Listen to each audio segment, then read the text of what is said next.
మరొకసారి Andhra Pradesh high court chief justice గారి ముందు నిలబడి రిక్వెస్ట్ చేసింది ఏంటంటే, ఇప్పటికే ప్రవీణ్ పగడాలది హత్యని అన్ని ఛానల్ ద్వారా మాట్లాడినప్పుడు 90 నుంచి 95% కోట్ల ప్రజలు నమ్ముతున్నారు.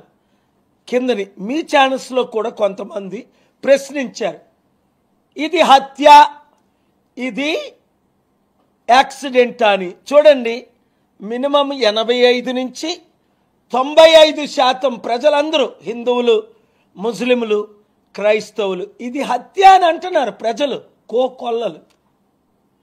మరి అలాంటిది సిబిఐకి నేను ఆంధ్రప్రదేశ్ హైకోర్టులో వేస్తే కౌంటర్ చంద్రబాబు నాయుడు గారిని, డీజీపీని, సిట్ని ఫైల్ చేయమంటే ఇప్పుడు దాకా వాళ్ళు కౌంటరే ఫైల్ చేయట్లేదు.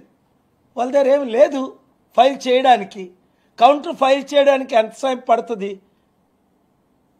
1 గంట లేదా 1 రోజు. ఉన్నది ఉన్నట్టే చంద్రబాబు నాయుడు గారు ఎందుకు ఈ కేసుని సిబిఐకి ఇవ్వట్లేదు? ఈ కేసు విచారణ కరెక్ట్గా జరిపించలేదని పోలీసులు అందరూ ఆరోపించినప్పుడు, హత్యగా దీన్ని ఇన్వెస్టిగేషన్ చేయలేదని రుజువులతో అనేక మంది ముందుకొచ్చినప్పుడు మరొకసారి రీపోస్ట్ మార్టం చేయాలని నేను డిమాండ్ చేస్తున్నాను. రీపోస్ట్ మార్టం చేయాలని నేను కోర్టులో నిన్న 2 అయ్యేలు, ఒకటి ఫుటేజ్ అంతా సీసీటీవీ ఫుటేజ్లు ప్రూఫ్స్ అన్నీ కాపాడాలి, ఎందుకంటే మన దగ్గర అన్నీ లేవు, కొన్నే ఉన్నాయి.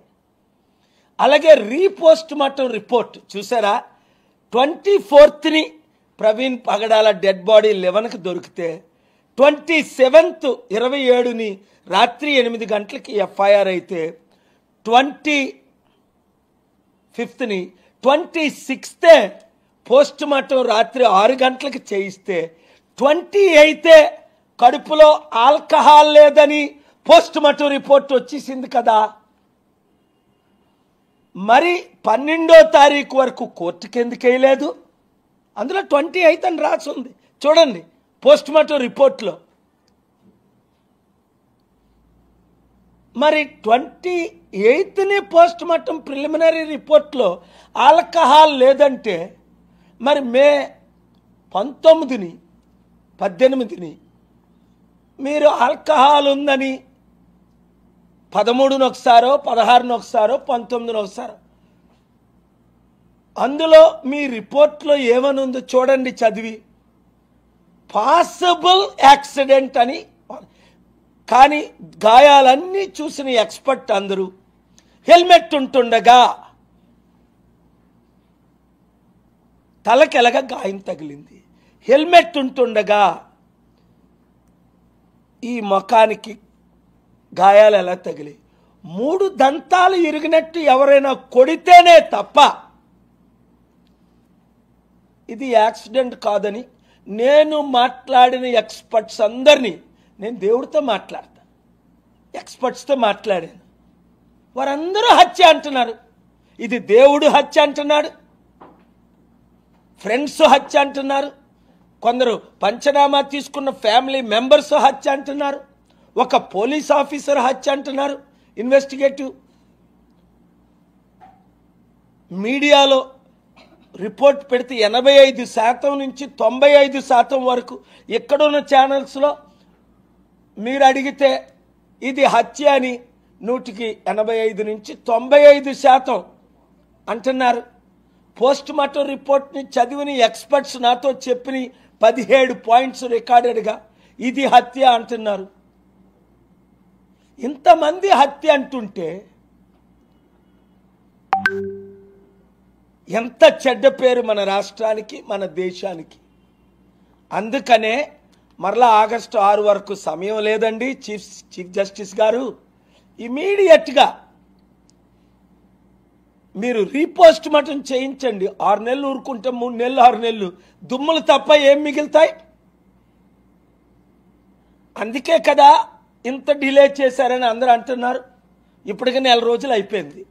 24న ఆయన డెడ్ బాడీ దొరికింది మార్చిలో. ఈరోజు ఏప్రిల్ 23.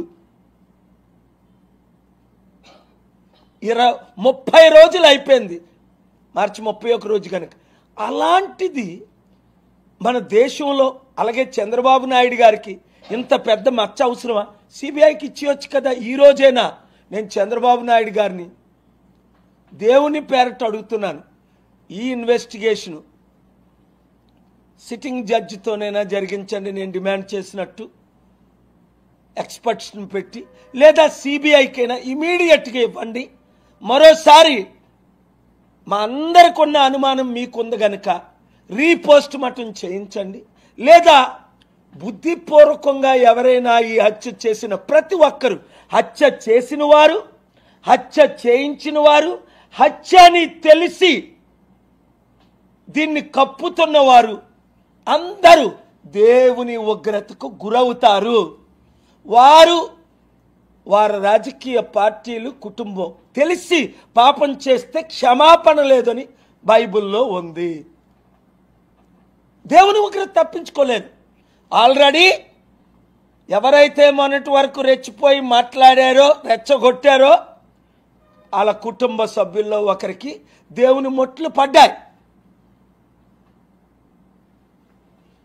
శాంతిని ప్రమోట్ చేయాలి కానీ యుద్ధాన్ని, హేట్రెడ్ని, కలహాల్ని హిందూ, ముస్లిం, క్రిస్టియన్ మధ్య. అందుకే ఈరోజు నిన్న జమ్మూ కాశ్మీర్లో జరిగిన తీవ్రవాదుల, ఇన్నోసెంట్ పీపుల్, టూరిస్టులు చంపించేదాన్ని వెంటనే నేను ఖండించాను. మరొకసారి ఈ ప్రెస్ మీట్ ద్వారా ఖండిస్తున్నాను. వాళ్ళు రెచ్చిపోతున్నారు. ఒకవేళ బంగ్లాదేశ్లో ఒక హిందూ గురిని చంపినా దాన్ని నేను ఖండిస్తున్నాను. ముస్లింలు హిందువుల మీద జమ్మూ కాశ్మీర్లో జరిగిన దాడులు నేను ఖండించడమే కాదు, అందరూ కలిసి పనిచేస్తే మన దేశాన్ని, మన రాష్ట్రాల్ని ఎంతో మనం కాయగలం, బ్లెస్సింగ్ దివ్వగలం, ఆశీర్వదించగలం, మంచి చేయగలం. కనుక మరొకసారి చంద్రబాబు నాయుడు గారు, ఈ విషయం మీరు కౌంటర్ ఎందుకు ఫైల్ చేయలేదు? వెంటనే ఫైల్ చేయండి. నేను అడిగిన ప్రశ్నలన్నిటికీ, మరలా ఇప్పుడు వేసిన ఐఏలకి, ఆ పోస్ట్ మార్టం రిపోర్టు 17 పాయింట్స్కి, నేను అడిగిన 22 ప్రశ్నలకి, లేదా మీరు సిబిఐకి ఇచ్చి మీ చేతులు కడుక్కోండి, బైబిల్లో పిలాతు కడుక్కున్నట్టు. అప్పుడు దేవుడు మిమ్మల్ని క్షమిస్తాడు, దీవిస్తాడు. లేదా మిమ్మల్ని దేవుడు విడిచిపెట్టడు, ప్రజలు విడిచిపెట్టరు, రాజకీయ నాయకులు ఎవరైనా సరే. Thank you very much. God bless you.